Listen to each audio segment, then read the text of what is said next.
America Columbus வந்து இந்த கடற்பயணத்தை நான் மேற்கொள்ள வேண்டும், எப்படியாச்சும் இந்த கடற்பயணத்தை மேற்கொண்டு நான் இந்த உலகம் எப்படி இருக்கிறது என்பதை கண்டறிய வேண்டும் என்று ஒரு குறிக்கோள் எடுத்துக்கொண்டு ஒரு இடத்துல இருந்து அவன் புறப்படுகிறான். ஒரு இடத்திலிருந்து புறப்படும் பொழுது மாதக்கணக்கில் ஆண்டு கணக்கிலே கடல்வழி பயணம் தொடங்குகிறது. அவன் கடல்வழி பயணம் சென்று கொண்டிருக்கும் பொழுது ஒரு நாள் கூட அவன் தன்னுடைய லட்சியத்திலிருந்து தன்னுடைய குறிக்கோளிலிருந்து சிறிதளவும் மாறுபடாமல் அந்த கடல் பயணத்தை தொடர்ந்து சென்றதனால்தான் அவன் அமெரிக்காவை கண்டுபிடித்தான். அதனால்தான் கொலம்பஸ் இன்னைக்கு வந்து வரலாற்றில் வந்து இடம்பெற்றவனாக இருக்கின்றான். ஸோ கொலம்பஸ் இன்னைக்கு வரலாற்றில் இடம்பெறுவதற்கு என்ன காரணம் என்றால் அவனுடைய குறிக்கோளும் அவனுடைய லட்சியமும் எடுத்த அந்த பார்வையும் கொஞ்சம் கூட விலகாமல் நாம் நினைத்ததை அடைந்தே தீர வேண்டும் என்ற லட்சியத்தை அடையும் வரை அவனுடைய பயணம் தொடர்ந்தது. என்றால் அந்த ஒரு லட்சிய பயணம், அந்த ஒரு லட்சியம் முதலில் நம் மனதில் நிலைநிறுத்த வேண்டும். இத்தனால நாங்கள் வந்தோம், படித்தோம், போனோம், எதுவும் நம்மளுக்கு தேவையில்லை. இந்த இடத்த விட்டுட்டு நம்ம 4 வருஷம் முடிச்சு ஒரு அக்ரிகல்ச்சரல் கோர்ஸ் முடிச்சுட்டு நம்ம வெளியே போகும் பொழுது நம்மளுடைய நிலை என்ன? எந்த ப்ரைவேட் ஸ்கூலுக்கு நம்ம போகலாம், எங்கே எந்த கோச்சிங் சென்டர் போகலாம், எங்கே போய் படிக்கலாம் அப்படிங்கிற அந்த எண்ணம் வெளியே போய் வரக்கூடாது, நம்மளுக்கு உள்ளேயே வரணும். இன்றைக்கி பெரும்பாலான பேங்க்லையெல்லாம் நீங்கள் போய் பாருங்கள். இன்றைக்கி பெரும்பாலான பேங்க்கில் நீங்கள் போய் ஒரு காலத்தில் வந்து பேங்க் ஸ்டாஃப் அப்படின்னா என்ன படித்தவங்களா இருப்பாங்க? அங்கே பிகாம் படித்தவங்க இருப்பாங்க, எம்காம் படித்தவங்க இருப்பாங்க, அவங்க தான் பேங்க் ஸ்டாஃபாக இருப்பாங்க. இன்றைக்கி அந்த மோகம் கலைக்கல்லூரியில் ஓடிட்டு தான். நான் பிகாம் எடுத்து படிக்கிறேன், என்னடா ஆவேன்? பேங்க் ஸ்டாஃப் ஆவேன். கேட்டு பாருங்கள், நம்ம 12th முடித்த உடனே நம்ம ஸ்டூடெண்ட்டு அதை தான் சொல்லுவான். ஆனால் இன்றைக்கி எத்தனை பேங்க்கில் இன்றைக்கி பிகாம் படித்தவனு எம்காம் படித்தவனு உட்காந்துட்டு இருக்கிறான், நீங்கள் போய் எண்ணி பாருங்கள். அங்கே இருப்பவர்கள் எல்லாம் வேளாண்மை கல்வி முடித்தவர்கள், அக்ரி முடித்தவர்கள் தான் இன்றைக்கி எல்லா பேங்க்லேயும் வந்து உட்காந்துக்கிட்டு இன்றைக்கி வந்து பணிபுரிஞ்சிட்டு இருக்கிறாங்க. ஸோ அந்த ஒரு நிலையை நீங்கள் அடைய வேண்டும் என்றால் அதுவும் நம்மளுக்கு சாதாரணமாக கிட்டக்கூடிய ஒன்றல்ல. அதற்கும் நம்மளுக்கு முயற்சியும் பயிற்சியும் வேண்டும். இது போன்ற ஒரு அகாடமியில் சேர்ந்து நம்ம அங்கே ஒரு 2 வருஷத்தை வேஸ்ட்டு பண்ணி அப்புறம் நம்ம மறுபடியும் போய் நமக்கு ஏஜ் ஆகி அப்படிங்குள்ள நிறைய டைவர்ஷன் இருக்கும். ஸோ இங்கேயே நம்மளுடைய குறிக்கோளை வந்து நம்ம சரியாக வைத்து கொண்டால், இப்போவே இந்த மாதிரி அகாடமி நம்ம பயன்படுத்திக்கிட்டால் என்ன செய்யணும்? நாங்கள் இப்போ படிச்சுட்டு இருக்கிறோம், நாங்கள் ஒரு குரூப் எக்ஸாம் எழுதணும், நாங்கள் செய்ய வேண்டிய முதல் வேலை என்ன? அதுவே நம்மளுக்கு தெரியாது. ஒரு அப்ளிகேஷன் போட சொன்னாங்க, அன்றைக்கி பார்த்துக்கலாம், என் ஃப்ரெண்ட்ஸுக்கு வருவா, அவங்களோட கூட போய் ஒரு ஆன்லைன் சென்டரில் உட்காந்து எவ்வளோ பணம் கட்ட சொல்கிறாங்களோ அதை கட்டிட்டு போட்டுட்டு வர்றதில்லை.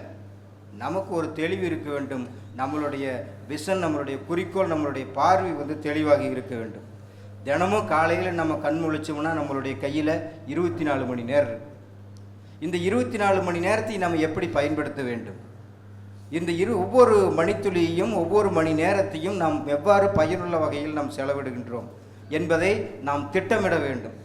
ஏதோ பொழுது விடியுது, கொஞ்ச நேரம் செல்லு பார்க்குறோம், கொஞ்ச நேரம் நம்ம வந்து ஃப்ரெண்ட்ஸுக்கிட்ட பேசுகிறோம், கொஞ்ச நேரம் தூங்குகிறோம், அப்படி அல்ல. அப்படி இருந்தால் என்றைக்குமே நம்மளுடைய வாழ்க்கை நிலை நம்ம மாறவே மாறாது. ஸோ என்றால் அப்போ நம்மளுடைய 24 மணி நேரத்தை ஒவ்வொரு மணித்துளையும் நாம் எந்த வகையில் பயனுள்ள வகையில் நாம் பயன்படுத்த வேண்டும் என்று நீங்கள் திட்டமிட்டு கொள்ள வேண்டும்.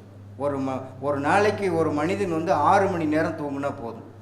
அப்படி வந்து நம்மளுடைய தாமஸ் ஆல்வா எடிசன் வந்து 1903 கண்டுபிடிப்புகளை கண்டுபிடித்தார். அதற்கு மேற்பட்ட சில கண்டுபிடிப்புகளையும் கண்டுபிடித்தார். ஆனால் அந்த மனிதன் ஒரு நாளைக்கு வந்து அவனுடைய உழைப்பு எவ்வளவு என்றால் 18 மணி நேரம். 6 மணி நேர தூக்கம், 18 மணி நேர உழைப்பு, 1903 கண்டுபிடிப்புகளுக்கு மேலாக அவன் கண்டுபிடித்திருக்கிறான் என்றால் இது ஒரு சாதாரண நிகழ்வு அல்ல. என்றால் அந்த மனிதன் ஏறத்தாழ 10,000 முறைக்கு மேல் தன்னுடைய தோல்விகளை சந்தித்திருக்கிறான். ஒரு 1903 கண்டுபிடிக்கிறான்னா ஒவ்வொரு முறையும் அவன் பெற்றதெல்லாம் வெற்றி கிடையாது.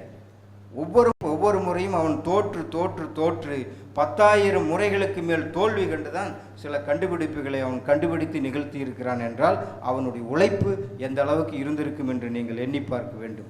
ஒரு காது கேட்காதவன், உடல் நலத்தில் வந்து உடல்நிலையில் ஒரு நல்ல ஒரு ஆரோக்கியமான மனநிலையில் இல்லாத ஒரு மனிதன் இத்தனை கண்டுபிடிப்புகளுக்கு சொந்தக்காரன் என்றால், அத்தனை கண்டுபிடிப்புகளுக்கும் உரிமை பெறப்பட்டிருக்கிறது என்றால் அவனுடைய உழைப்பை நீங்கள் எண்ணி பார்க்க வேண்டும்.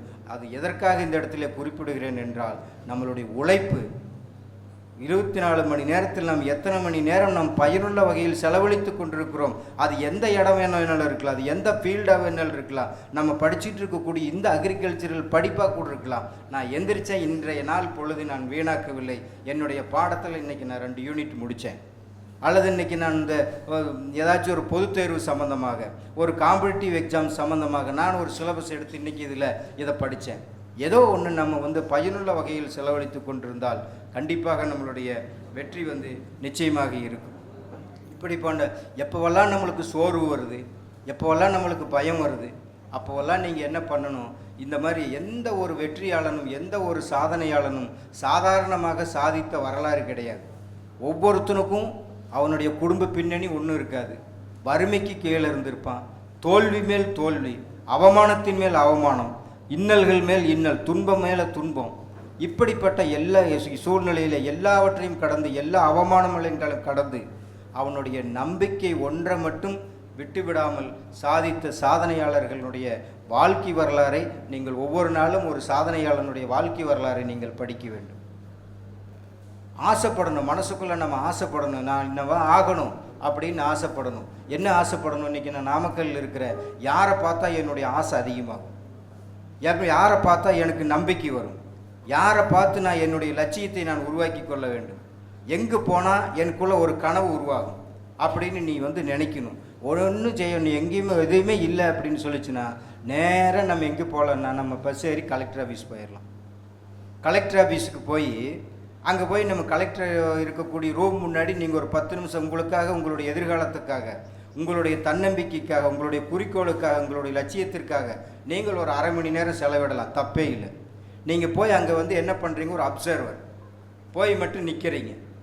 கலெக்டர் உள்ளே எப்படி போகிறாங்க, வெளியே எப்படி வர்றாங்க, வரும்போது எத்தனை உதவியாளர்கள் அவங்க கூட ஓடி வர்றாங்க, ஓடி வந்துட்டு என்னென்ன எடுத்துகிட்டு கொடுக்குறாங்க, உடனே கீழே போச்சுன்னா உடனே கார் திறந்து விடுறது எப்படி திறந்து விடுறாங்க, உடனே அவங்க உட்கார்ந்த உடனே கார் கதவை சாத்துறாங்க, தண்ணியை திறந்து கொடுக்குறதுக்கு ஒருத்தர், மூடி கழட்டி கொடுத்து தண்ணி குடிக்கிறதுக்கு ஒருத்தர், அதை வாங்குறதுக்கு ஒருத்தர், டிஷ்யூ பேப்பர் எடுத்து கொடுக்குறதுக்கு ஒருத்தர், முன்னாடி போலீஸு பின்னாடி போலீஸு, இப்படி வண்டி வாகனத்தில் ஒரு நல்ல ஒரு மதிப்போடு போகக்கூடிய இந்த சூழ்நிலைகளையெல்லாம் நீ கண்ணோக்கி உற்று பார்த்து கொண்டே இருக்க வேண்டும்.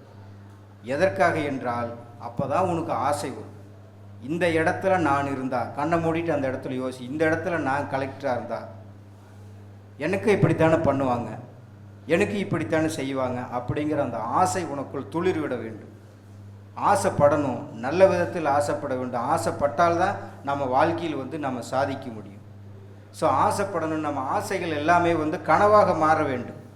கனவு இருந்துக்கிட்டே இருக்கணும். கனவு நாம் கண்டிப்பாக நானும் ஒரு நாளைக்கு மாவட்ட ஆட்சியர் ஆவேன், நானும் ஒரு நாளைக்கு உயர் போலீஸ் அதிகாரி ஆவேன், நானும் ஒரு நாளைக்கு ஒரு IAS அதிகாரி ஆவேன், என்னை சுற்றியும் இப்படிப்பட்ட நிகழ்வுகள் நடக்கும், என் பேரண்ட்டுக்கு நல்ல பெருமை இருக்கும், என் கிராமத்துக்கு நல்ல பெருமை இருக்கும் என்ற கனவுகளோடு நீங்கள் இருக்க வேண்டும். கனவுகள் அந்த ஒரு நீ என்னைக்கு தன்னம்பிக்கையோடு நீ தொடர்ந்து படிச்சுக்கிட்டே இருக்கிறியோ அந்த படிப்பினுடைய நிலை உனக்குள் வந்துவிட்டால், அந்த வெறித்தனமான நிலை உனக்குள் வந்துவிட்டால் நீ அந்த நிலையை விட்டு அகன்று போகவே மாட்டாய். அதுக்குள்ளேயே தான் இருப்பேன், அதை பற்றி தான் சிந்திச்சிட்டு இருப்பேன்.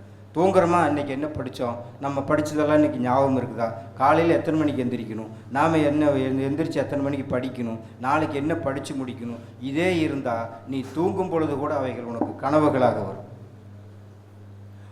ஆகஸ்ட் டி ஹக்கல்னு சொல்லி ஒரு வேதியியல் அறிஞர், அவர் பென்சின் கண்டுபிடிச்சிட்டார். சயின்ஸ் ஸ்டூடெண்ட்ஸுக்கு தெரியும் பென்சின். அவர் பென்சின் கண்டுபிடிச்சிட்டார். பென்சின் கண்டுபிடிச்சதுக்கப்புறம் அந்த பென்சினுக்கு எப்படி ஸ்ட்ரக்சர் போடுறது, எப்படி அதனுடைய அமைப்பு போடுறதுன்னு அவருக்கு தெரியல.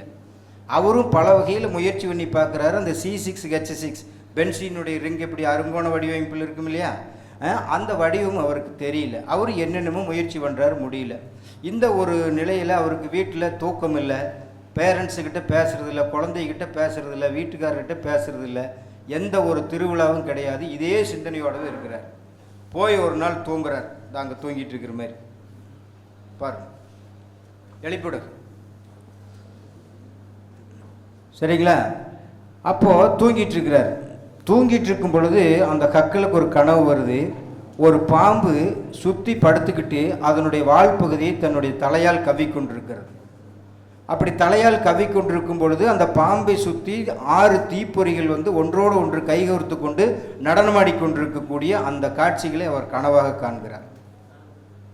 அப்போ அந்த காட்சியை கண்ட உடனே இவர் என்ன பண்ணுறாரு, திடீர்னு விழிச்சு எழுந்துடுறாரு. உடனே மறந்துடும் இல்லையா, காலையில் எந்திரிச்சு கனவு மறந்து போயிடும் இல்லையா, உடனே பேப்பர் எடுக்கிறாரு, அந்த பாம்பு மாதிரி போட்டு 6 தீப்பொறி போட்டு வச்சுட்டு தூங்கிறார். அடுத்த நாள் எந்திரிச்சு சிந்திக்கும் பொழுதுதான் அவருக்கு அந்த பென்சின் வளையத்தினுடைய உருவம் கிடைக்கிறது. அந்த பென்சின் வளையத்தினுடைய உருவம் அவர் நீண்ட நாள் உழைத்து எதில் வந்த கனவில் வந்த ஒரு தீர்வு தான் இன்று நாம் பயன்படுத்தி கொண்டிருக்கக்கூடிய ஒரு பென்சின் வளையம். அது மட்டும் இல்லை, ரோபோ என்று சொல்லக்கூடிய தையல் மிஷின் இயந்திரத்தை கண்டுபிடித்தவர். அவர் தையல் மிஷின் இயந்திரத்தை கண்டுபிடித்த அந்த ரோபோ அப்படித்த ஒரு தையல் மிஷினை எப்படி வடிவமைக்கிறது, எப்படி இது தைக்கிறது, அவரும் வந்து என்னென்னமோ முயற்சிகள் எல்லாம் பண்ணி பார்த்துக்கிட்டு ஒரு நாள் அசந்து தூங்கும் பொழுது ஆஸ்திரேலியாவை சேர்ந்த அரக்கர்கள் எல்லாம் என்ன பண்ணுறாங்க, கனவுல வந்து ஒரு ஈட்டி வச்சுக்கிட்டு அவர் வந்து நடனமாடிட்டு குத்த வர்ற மாதிரி அவருக்கு ஒரு கனவு வரும். அப்போ எல்லோரும் குத்த வரும்பொழுது ஈட்டி வச்சுட்டு அவர் குத்த வரும்பொழுது அவர் உற்று பார்க்குறார். அந்த ஈட்டியினுடைய முனையில் ஒரு ஓட்டை வந்து போடப்பட்டிருக்கிறது. அந்த ஈட்டியினுடைய முனையில் ஒரு துளை போடப்பட்டிருக்கிறது. உடனே அந்த துளையை பார்த்த உடனே இவருக்கு கனவுலேருந்து திக்குன்னு விழிக்கிறார். விழிச்ச உடனே இவருக்கு அந்த யோசனை வருகிறது.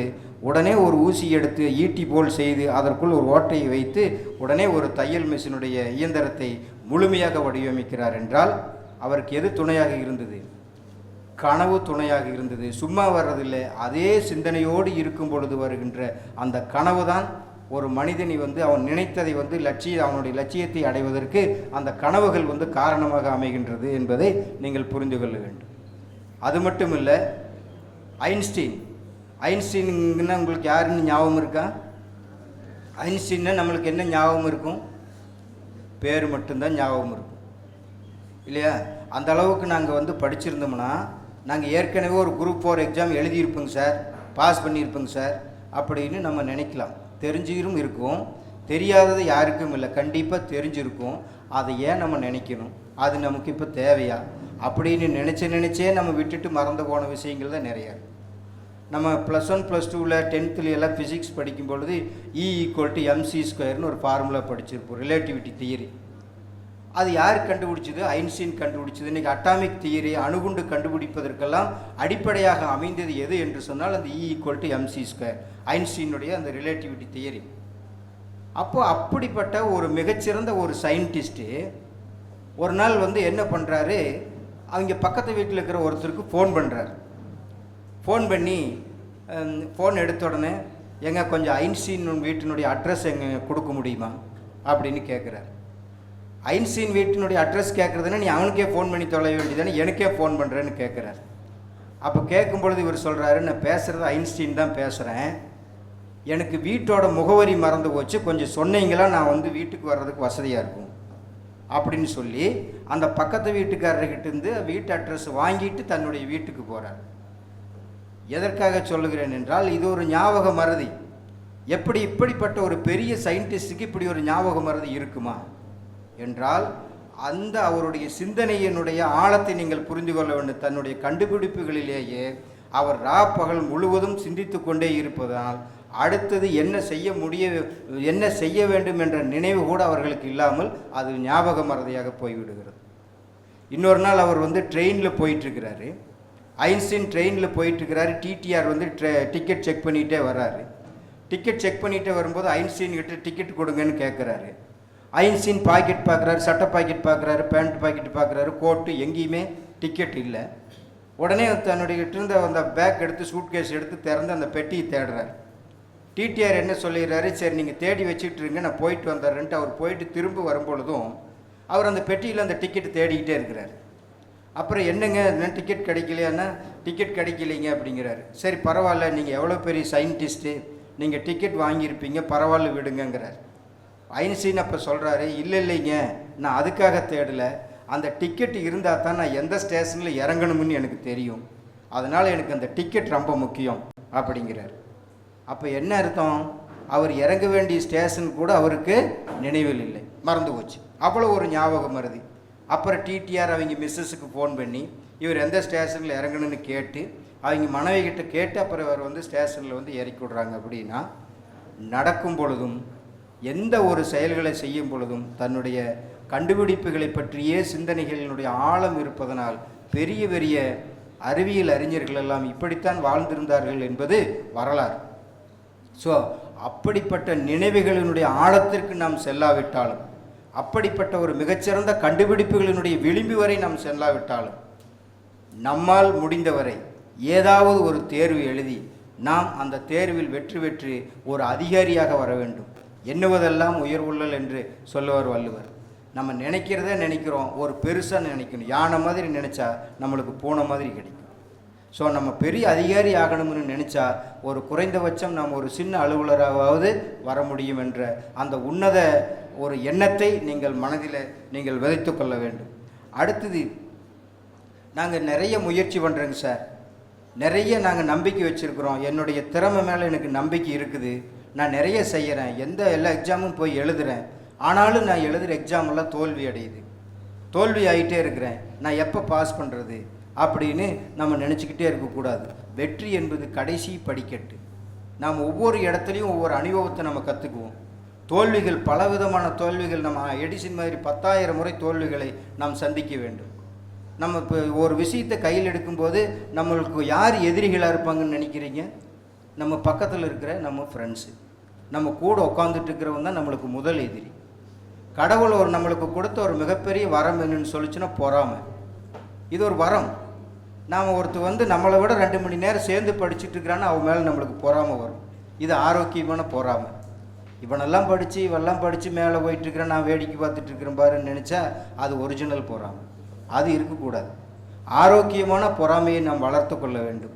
யாருக்கிட்ட நம்ம டிஸ்டன்ஸ், நாம் ஒரு வாழ்க்கையில் நம்ம முன்னேற வேண்டும் என்றால் பாசிட்டிவ் ஆட்டிடியூட் இருந்தால் பத்தாது, திறமை இருந்தால் பத்தாது, நம்மளுடைய திறமையின் மேல் நம்பிக்கை இருந்தால் பத்தாது, நல்ல நண்பர்களை தேர்ந்தெடுக்க வேண்டும். யார் ஒருத்தர் வா இன்றைக்கி உனக்கு தெரியலையா உட்கார், நம்ம சொல்லி கொடுக்குறேன். இந்த பிஜிபியினுடைய என்ட்ரன்ஸில் போகிறோம், இந்த விஷயம் எனக்கு தெரியல, உட்காரு, அங்கேயே தார் ரோட்டாக அந்த என்ன மண் ரோடாக அந்த என்ன உட்காரு, அங்கே உட்காந்து அந்த விஷயத்தை நீங்கள் தெரிஞ்சுட்டு போனீங்களா நீ சிறந்த ஒரு மகான், அதில் மாற்றம் இல்லை. ஆடை இதெல்லாம் போய் ஏன் படிச்சுட்டு இருக்கிறவான், நாளைக்கு பார்த்துக்கலான்னு உன்னை கூப்பிட்டுட்டு போனால் முதல் துரோகி அவங்க தான். உனக்கு நீ எளிமையாக முதல் துரோகியாக கருதப்படக்கூடிய முதல் நபர் அவர் தான். யாரை வேணாலும் நம்பலாம். உன்னுடைய வளர்ச்சியை தடுக்கக்கூடிய அல்லது உன் அருகில் அமர்ந்து கொண்டிருக்கக்கூடிய உன்னுடைய நண்பர்களை மட்டும் நீ எந்த காலத்திலையும் நம்பக்கூடாது. இப்படி பல தோல்விகளை சந்தித்து கொண்டிருந்தான் ஸ்காட்லாந்தை சேர்ந்த புரூஸ் என்ற ஒரு அரசன். அவன் போருக்கு போகும் பொழுதெல்லாம் போரில் போகிறான், தோல்வி அடைகிறான், போரில் போகிறான், தோல்வி அடைகிறான். பல தோல்விகளை பெற்ற பிறகு ஒரு நாள் தன்னுடைய அரசவையில் அரண்மனையில் உட்கார்ந்து கொண்டு மேலே அண்ணாந்து பார்த்து கொண்டிருக்கிறான் நாற்காலியில். யாருங்க? யார்? கிளாஸில் வகுப்பு பார்க்குற மாதிரியே பார்த்துட்டு இருக்கக்கூடாது, கேள்வி கேட்டால் சொல்லணும். இப்போ என்ன சொன்னேன்? ஸ்காட்லாந்தை சேர்ந்த புரூஸ். யாருங்க? ஆமாம், அந்த அரசர் அரண்மனையில் உட்காந்துட்டு பார்த்துக்கிட்டே இருக்கிறார். மேலே அப்படியே பார்த்ததுன்னா தன்னுடைய மேல் கூரையில் ஒரு சிலந்தி பூச்சி கூடு கட்டிக்கிட்டே இருக்கு. அப்போ அந்த சிலந்தி கூடு அப்படியே அருந்து தொங்குது. மறுபடியும் அந்த சிலந்தி பூச்சி வேகமாக ஓடி வருது. ஓடி மீண்டும் அந்த தொங்கிக் கொண்டிருக்கக்கூடிய அந்த இலையை கொண்டு போய் பல இடத்துல ஒட்ட வைக்குது.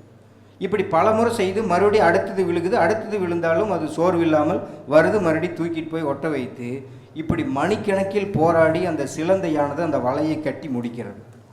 இதை உட்காந்து பொறுமையாக பார்த்துக்கிட்டே இருக்கிறான். அப்போ இதை பொறுமையாக பார்த்த உடனே தெரியுது, எத்தனை தோல்விகள் வந்தாலும் தொடர்ந்து நாம் முயற்சி செய்யும் பொழுது ஒரு நாள் நாம் வெற்றியை அடைய முடியும் என்ற ஒரு தன்னம்பிக்கையோடு எந்திரித்து அடுத்த நாள் போருக்கு போகிறான். அன்று முதல் அவனுக்கு தொடர் வெற்றி, அந்த புரூஸ் என்ற அந்த அரசனுக்கு. அப்போது என்ன தெரிகிறது என்றால், தோல்விகள் வந்து கொண்டே இருக்கும். தோல்வியை பார்த்து நாம் தோண்டு விடாமல் தொடர்ந்து நம்மளுடைய முயற்சியை நாம் செய்து கொண்டே இருக்க வேண்டும். முயற்சியும் பயிற்சியும் இருந்தால்தான் ஒரு மனுஷனுக்கு நம்மளுக்கு எல்லாமே வெற்றிகரமாகும். இப்போ ஒரு ஆஸ்திரேலியாவில் டால்ஸ்டாய் அப்படிங்கிற ஒரு விஞ்ஞானி, அந்த விஞ்ஞானிக்கிட்ட போய் ஒருத்தன் சொல்கிறான் நம்மளை மாதிரி, ஐயா என்கிட்ட காசு பணம் எதுவும் கிடையாது, எங்கள் வீட்லேயும் எதுவும் கிடையாது, நான் உழைச்சி முன்னேறணும்னு முயற்சி பண்ணுறேன், ஆனால் உழைப்பதற்கு அந்த முயற்சி பண்ணுவதற்கு எங்ககிட்ட எந்த ஒரு பொருளாதாரம் இல்லை, நான் எப்படி முன்னேறது, எனக்கு ஒரு வழி சொல்லுன்னு சொல்கிறான். அப்போ அந்த டால்ஸ்டாய்ங்கிற அந்த ஞானி சொல்கிறாரு, தத்துவ ஞானி சொல்கிறாரு, சரி வா, நீ முன்னேறுவதற்குண்டான ஒரு வழியை நான் சொல்கிறேன்னு சொல்லிட்டு ஒரு 100 ரூபில் தர்றேன். ரஷ்யாவினுடைய மணிக்கு பேர் ரூபில். நான் உனக்கு ஒரு 100 ரூபில் தர்றேன், நீ உன்னுடைய சுண்டு விரலை வெட்டி எனக்கு கொடுத்துரு அப்படின்னு சொல்லி கேட்குறார். அப்போ அவன் சொல்கிறான், சுண்டு விரலா, 100 ரூபிலுக்கு என்னுடைய சுண்டு விரல் வெட்டி கொடுத்தா என்ன ஆகுறது, நான் தரமாட்டேங்கிறான். சரி வேண்டாம் பரவாயில்ல, உனக்கு 1000 ரூபில் தர்றேன், உன்னுடைய காலை வெட்டி கொடுத்துருன்னு கேட்குறாரு. 1000 ரூபியில் என்னுடைய காலை வெட்டி கொடுத்துட்டா நானும் செய்வேன், அதுவும் எனக்கு வந்து வேண்டான்னு சொல்கிறான். அப்போது நீ சுண்டு விரலும் வேண்டாங்கிற, காலும் வேண்டாங்கிற, இப்படிப்பட்ட ஒவ்வொரு பொருளும் உங்கள்கிட்ட விலை மதிக்க முடியாத ஒவ்வொரு உடல் உறுப்புகளாக உன்னுடைய உடல் அவயவங்களிலே இருக்கிறது.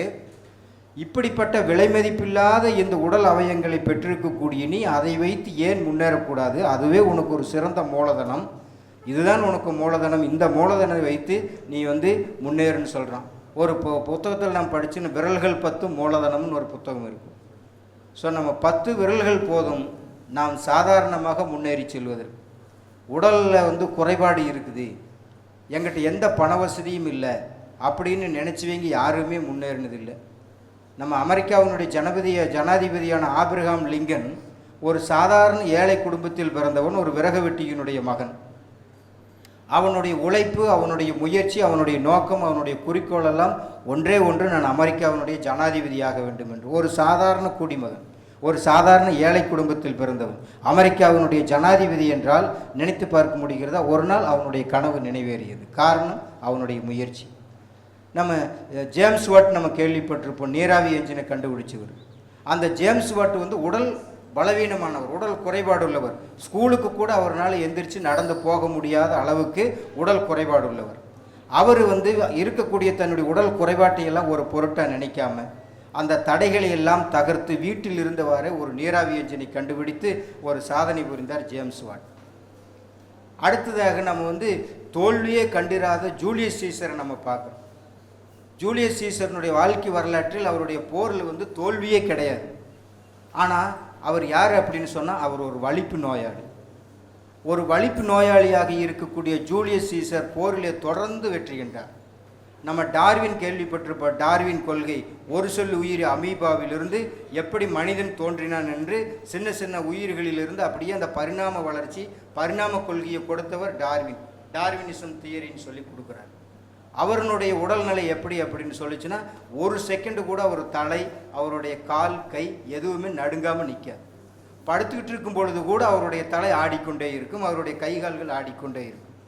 அப்படிப்பட்ட உடல்நலக் குறைவோடு இருக்கக்கூடிய டார்வின் ஒரு பரிணாம கொள்கையை கொடுத்திருக்கிறார் என்றால் அவர்களுடைய குறிக்கோள்கள், அவர்களுடைய லட்சியங்கள் எல்லாம் எப்படி இருந்திருக்கும் என்று நீங்கள் யோசித்து பாருங்கள். அதே மாதிரி நம்ம டெமாஸ்தனிஸ் அப்படின்னு ஒரு மிகச்சிறந்த ஒரு பேச்சாளர், அவர் வந்து திக்குவாய் இருக்கிறவர். திக்குவாய் இருக்கிறவர் என்ன பண்ணார், வாயில் வந்து கூழாங்கல்ல போட்டுக்கிட்டு கடலில் போய் நின்றுட்டு கடல் அலையினுடைய சத்தத்துக்கு மேலே இவர் வந்து தன்னுடைய சத்தத்தை வந்து கொடுத்து தினமும் வந்து ப்ராக்டிஸ் பண்ணுறார். அப்படி ப்ராக்டிஸ் பண்ணிகிட்டு இருந்தவர் தான் அவருடைய சத்தம் எல்லாம், அவருடைய திக்குவாயெல்லாம் மாறி ஒரு உலகினுடைய ஒரு மிகச்சிறந்த பேச்சாளராக மாறுகிறார். So Abraham Lincoln, James Watt, Darwin, Julius Caesar, இந்த டெமாஸ்தனிஸ், இவங்க எல்லாம் பார்த்தீங்களா, எல்லாரும் உடலளவில் பாதிக்கப்பட்டவர்கள், ஆனாலும் வரலாற்றில் ஒரு சிறந்த இடத்தை பிடித்த வெற்றியாளர்கள். அப்போ நம்மளுக்கு உடல் குறை ஒரு தடையல்ல, பொருளாதாரம் ஒரு தடையல்ல. நம்மளுக்கு எது நம்மளுடைய நிலையை உயர்த்தும் என்றால் நம்மளுடைய லட்சியம், நம்மளுடைய குறிக்கோள். அது இந்த நேரத்தில் ஒரு கண்ண மூடி நான் என்னவோ ஆகணும் அப்படின்னு யோசிச்சா கூட இன்றிலிருந்து நம்மளுக்கு ஒரு இன்றுதான் புதிதாக பிறந்தோம் என்று எண்ணிக்கொள்ளுங்கள் என்று சொன்னது மாதிரி நம்மளுக்கு ஒரு புது உத்வேகமும் ஒரு புது நிலையும் நம்மளுடைய வாழ்க்கையில் அடையும். இன்னும் ஒரு சில தெய்வத்தான் ஆகாதெனினும் முயற்சிதன் மெய்வருத்த கூலி தரும்னு சொல்லுவார் வள்ளுவர். ஊழையும் உப்பக்கம் காண்பர்னு சொல்லுவார் வள்ளுவர். அதாவது முயற்சி செஞ்சால் தெய்வத்தால் ஆகாதது கூட முடியும், ஊழையும் உப்பக்கம் காண்பர் என்றால் நாம் முயற்சி செய்தால் விதியை கூட நம்மால் மாற்ற முடியும் என்பதுதான் அந்த குறளினுடைய அர்த்தம். நீங்கள் எல்லாம் ஜெயிக்க பிறந்தவர்கள், நீங்கள் இதை தினம் சொல்லிக்கிட்டே இருக்கணும், நான் இந்த பூமியில் பிறந்தது நான் ஜெயிக்க பிறந்தவள், நான் ஜெயிக்க பிறந்தவன் என்று தினமும் நீங்கள் சொல்லிக்கொண்டே இருக்க வேண்டும். ஜெயிக்க பிறந்தவன், நான் ஜெயிக்க பிறந்தவள் என்றால் உன்னுடைய மனதில் என்ன இருக்க வேண்டும்? குறிக்கோள் இருக்க வேண்டும், நோக்கம் இருக்க வேண்டும். இவைகள் இரண்டும் ஏற்படும் பொழுது உன் முன்னேற்றத்துக்கு நீ போகலாம், நம்ம ஒரு எக்ஸாம் எழுதி போகலான்னு சொல்லும் பொழுது உனக்கு தடைகள் வரும். அது பக்கத்தில் இருக்கிறவங்க மூலியமாக தான் வரும். அடுத்து அவமானங்கள் வரும். உன்னை கேலி செய்வாங்க, கிண்டல் செய்வாங்க, உன்னுடைய வளர்ச்சியை தடுப்பார்கள், உனக்கு ஏதேனும் ஒரு தொல்லை கொடுப்பார்கள். நீ ஏதாச்சும் படிக்கலன்னு புக்கு வாங்கிட்டு வந்தீங்கன்னா கூட அதை தூக்கிட்டு போய் எங்கேயாச்சும் குப்பையில் போட்டுட்டு போயிடுவாங்க. உனக்கு ஏராளமான தடைகள் வரும். இது எல்லாவற்றையும் நீ தாண்டி நின்றால்தான் உன்னால் ஜெயிக்க முடியும்.